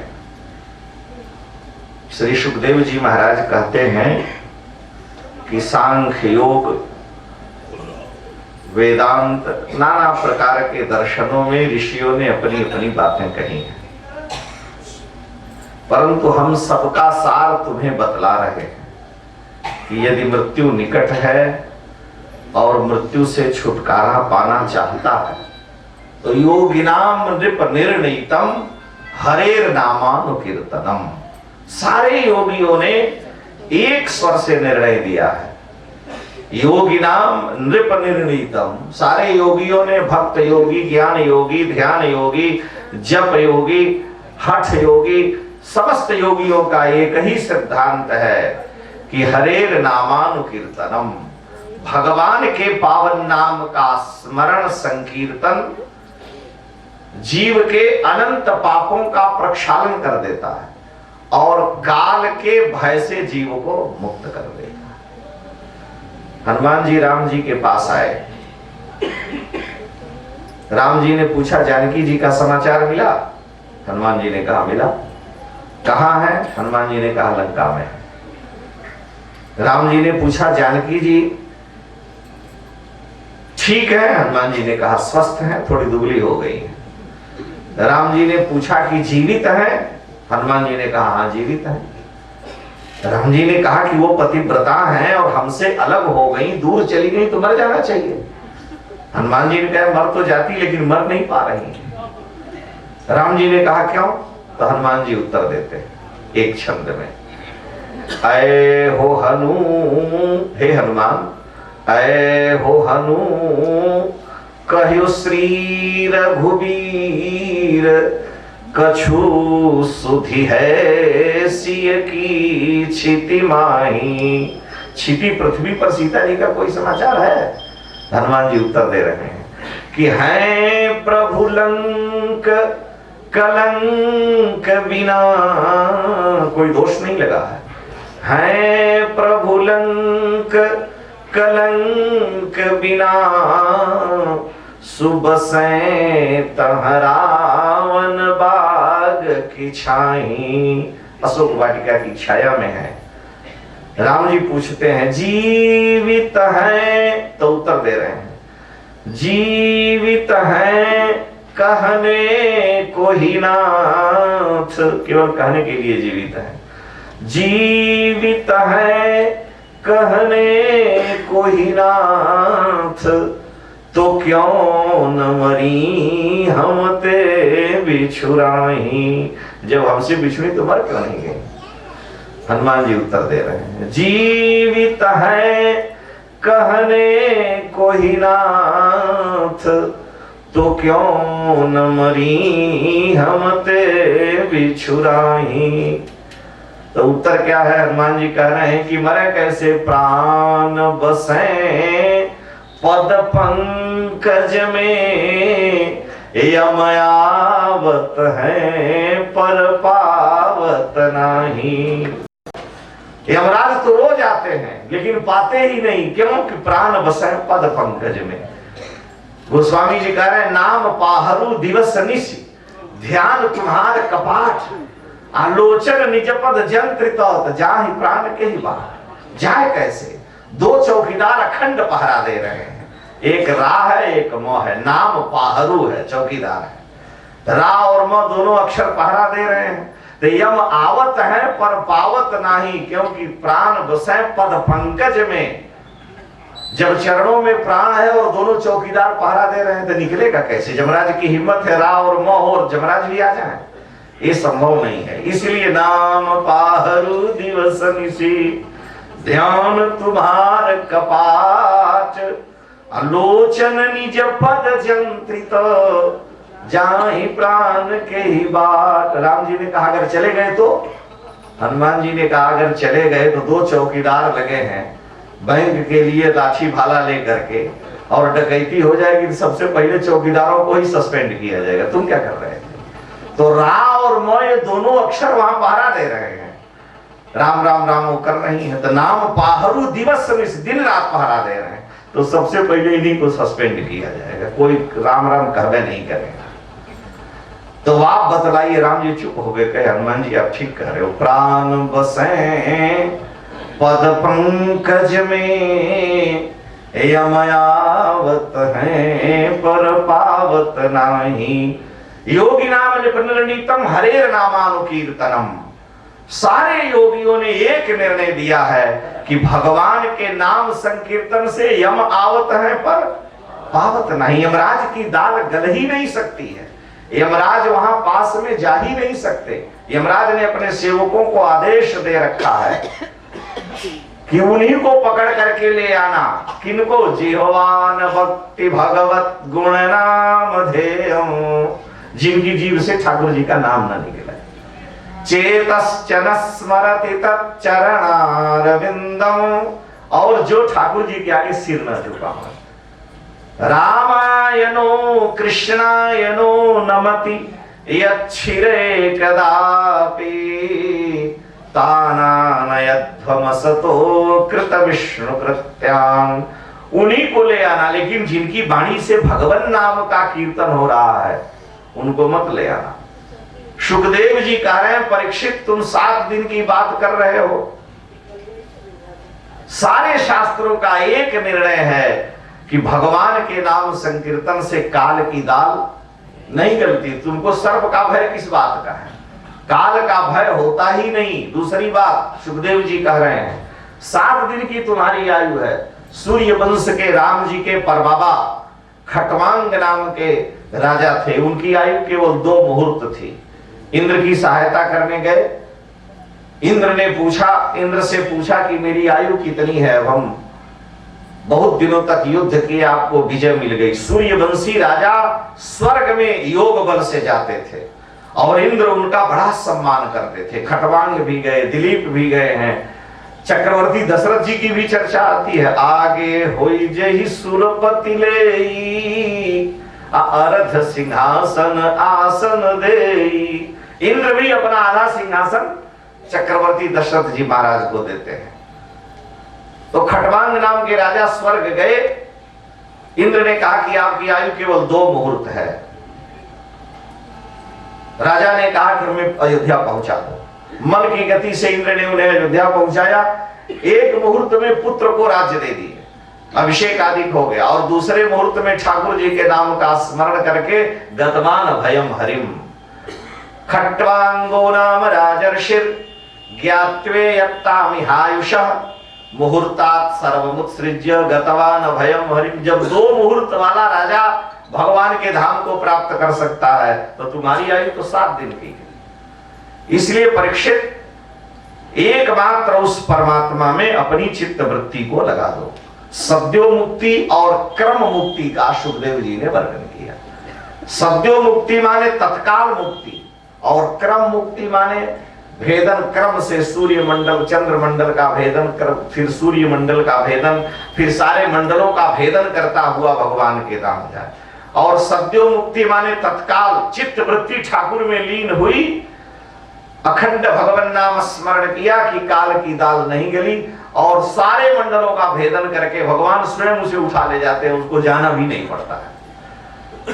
उसकी दशा उस प्रकार से है जैसे बिल्ली ने बच्चा दिया है, तो बिल्ली के बच्चे को अपनी चिंता नहीं रहती है, मां ही अपने मुंह में लेकर के बिल्ली उसे जहां चाहती है वहां जाती है। तो जब जीव उस बिल्ली के बच्चे की तरह से भगवद आश्रित हो जाएगा तो उसे अपनी चिंता नहीं करनी, ठाकुर ही बिल्ली की तरह से उसे लेकर के वैकुंठ पहुंच जाएंगे। और जो बनरिया के बच्चे की तरह से करेगा तो क्रम मुक्ति है, उसे मां को पकड़ना पड़ता है। बंदरिया का बच्चा मां को पकड़े रहता है, छोड़ देगा तो गिर जाएगा, हाथ पैर टूट जाएगा। तो हम लोग साधन से, भजन से, पूजन से, ज्ञान से, तप से, दान से यही पकड़ना है। ठाकुर जी को पकड़े हैं और हे प्रभु आप ले चल, अगर छोड़ देंगे गड़बड़ा गए तो हाथ पैर टूटेगा।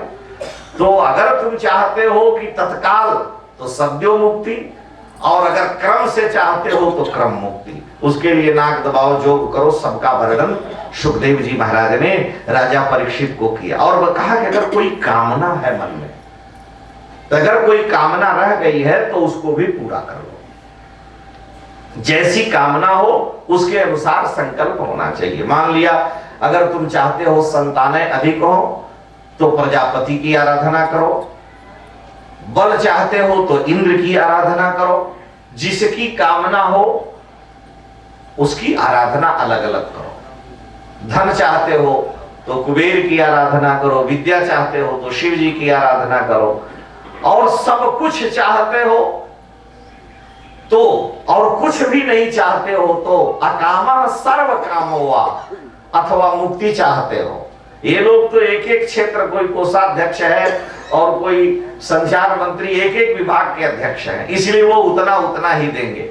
लेकिन अगर सारी कामनाएं तुम्हारी हैं और कोई भी कामना नहीं है, अथवा मुक्ति चाहते हो तो अकामा सर्व कामो वा मोक्ष काम उदारधि, तो तीव्रेण भक्ति योगेन यजेत पुरुषम परम। तो भगवान श्री राम कृष्ण नारायण की शरण को ग्रहण करो, वो निसंकल्प कर देते हैं, सब कुछ दे देते हैं, जीव उतना मांग भी नहीं सकता।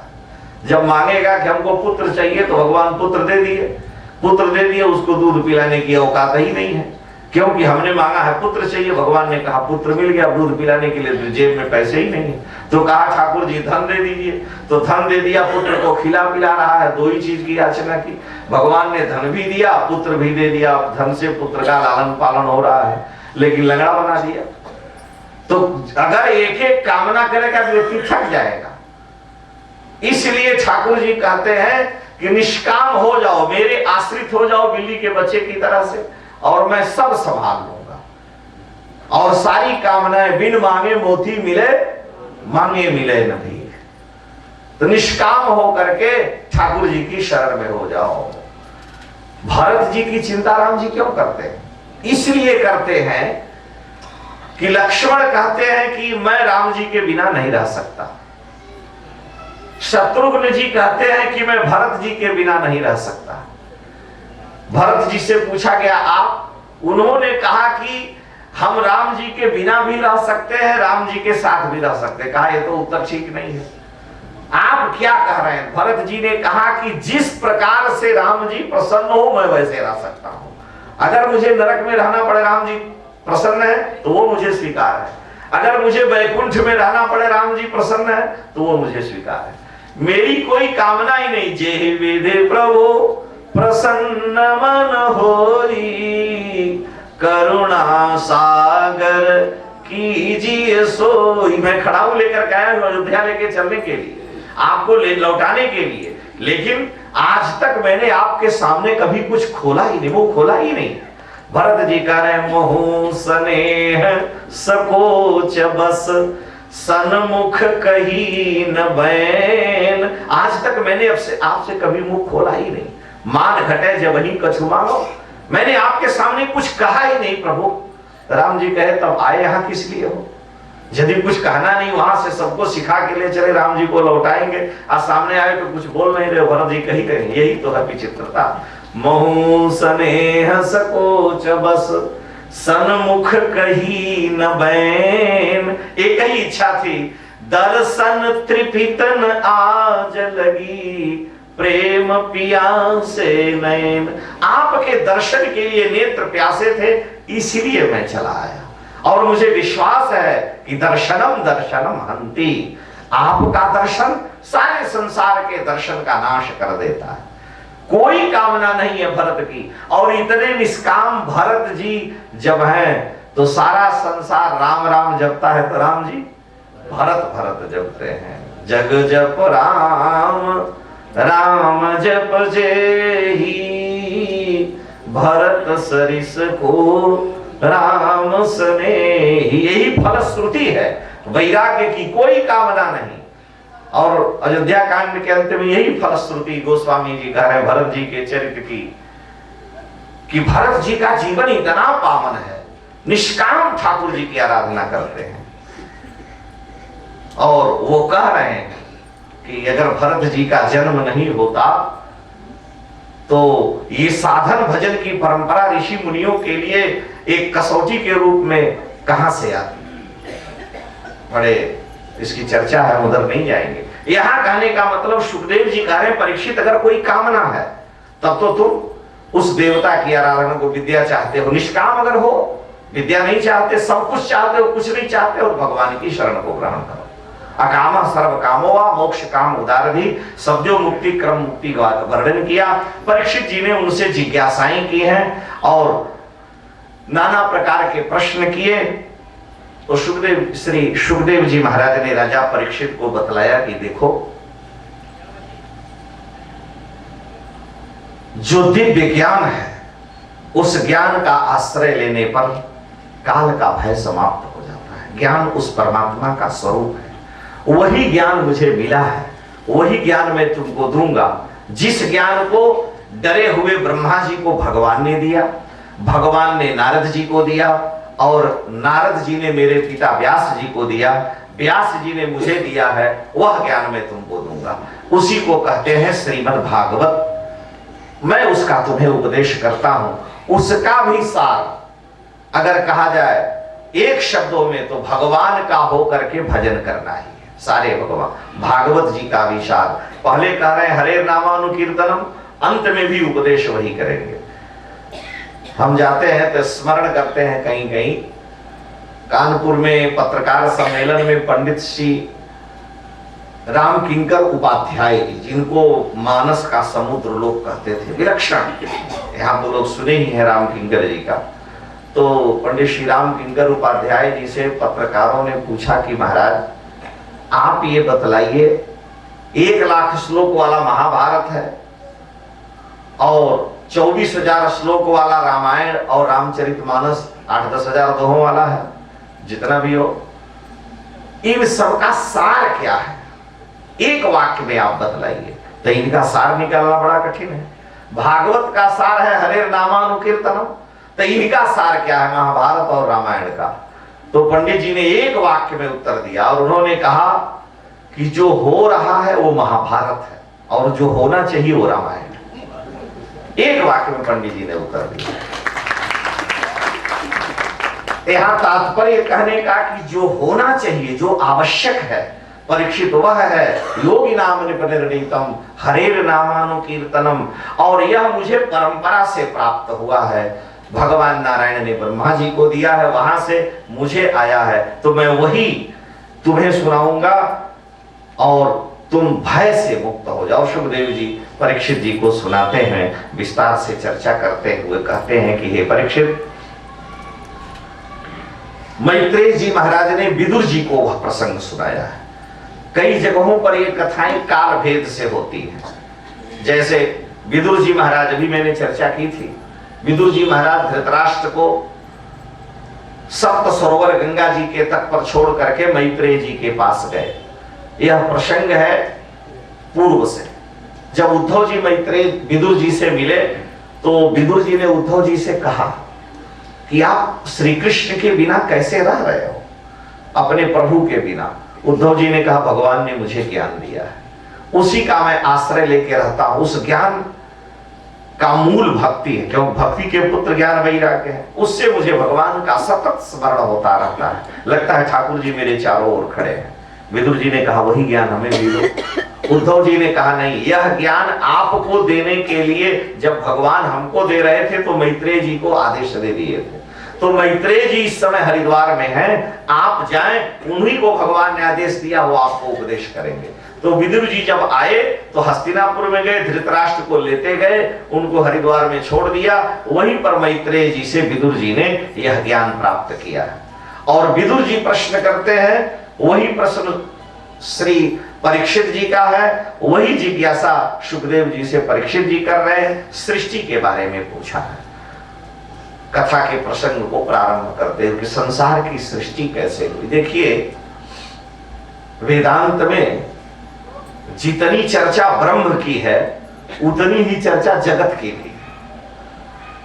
भाई जितना महत्व राम जी का है उसी से मिलता जुलता महत्व रावण का है। अगर रावण नहीं है तो राम जी के जस में चार चांद कैसे लगेगा। राम जी कहते हैं कि जो लोग कैकेयी को दोषी ठहराएं वो सबसे बड़े मूर्ख हैं। लोगों ने कहा क्यों? राम जी ने कहा मेरे जीवन में अगर माता कैकेयी नहीं होती तो बाल कांड के बाद आगे कांड नहीं बनता। बाल लीला के बाद कोई मेरे जीवन में लीला आती ही नहीं। मेरे जीवन की सबसे जो दिव्य लीलाएं हैं, राम जी के जीवन की 5 लीलाएं हैं। बाल लीला, विवाह लीला, विवाह लीला के बाद वन लीला, वन लीला के बाद रण लीला और रण लीला के बाद राज्य लीला। 5 लीलाएं, बाल लीला, विवाह लीला, वन लीला, रण लीला और राज्य लीला। तो 5 में बाल और विवाह लीला तो बालकांड में है, लेकिन अयोध्या कांड से 3 लीलाएं ठाकुर जी के जीवन की सबसे दिव्य है। वन लीला, रण लीला और राज्य लीला। तो भगवान कह रहे हैं कि अगर माता कैकेयी मुझे वन नहीं देती तो मेरे जीवन में ये जो इतने मेरे भक्त प्यासे हैं दंडकारण्य में और विभीषण हनुमान जी सबसे मिलन नहीं होता। इसलिए दोष देहि जननी जड़ तेई जिन गुरु साधु सभा नहीं से।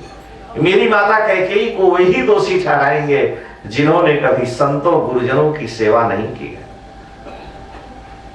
और एक व्यास की कथा हम आपको सुनावे, प्रसंग आ गया तो बड़ा अच्छा, राम जी से इस विषय में चर्चा हो रही थी। अब आ ही गया तो सुनी लिया जाए, देखा जाएगा। चक्रवर्ती दशरथ जी महाराज कैकेयी के महल में आए और उन्होंने कहा कि देवी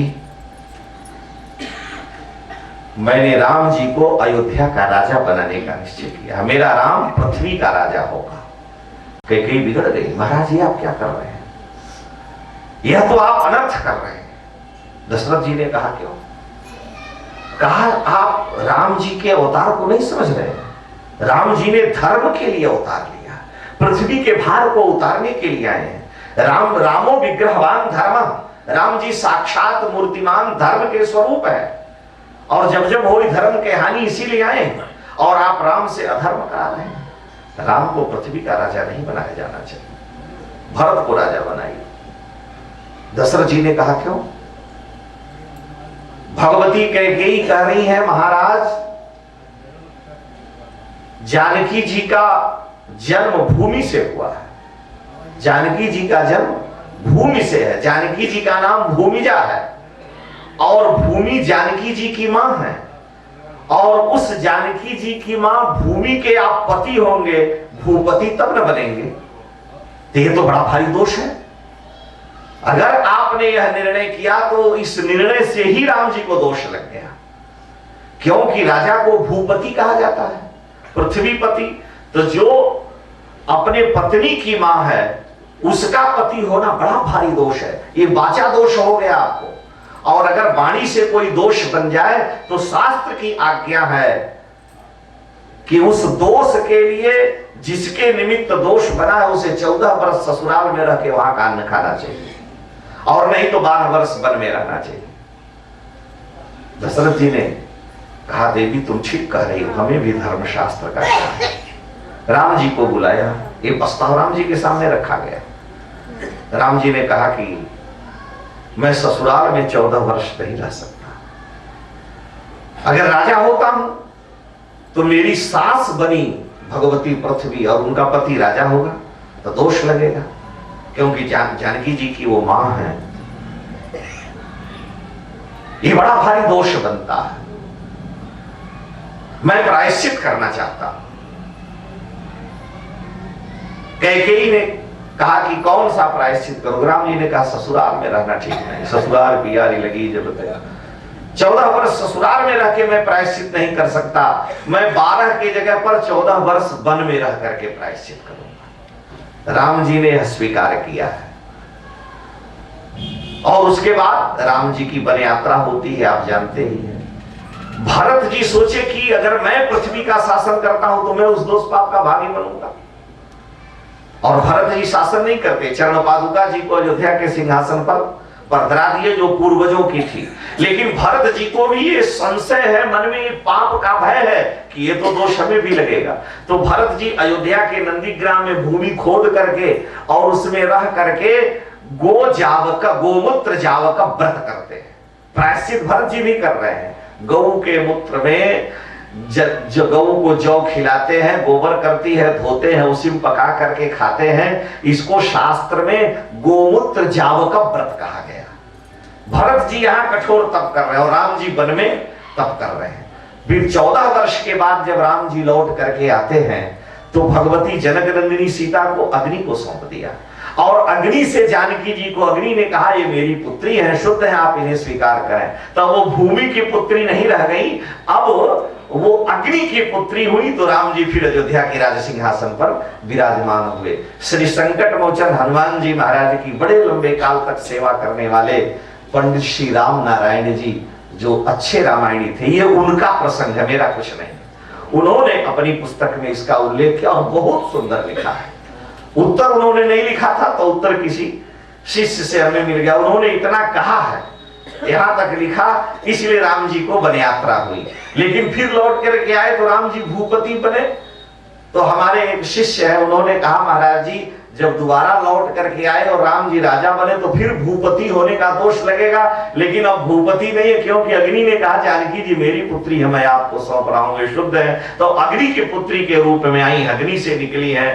तब राम जी अयोध्या के राजा बनते हैं वहां पर। यहाँ कहने का तात्पर्य है कि कैकेयी अम्बा कितनी दूरदृष्टि वाली है।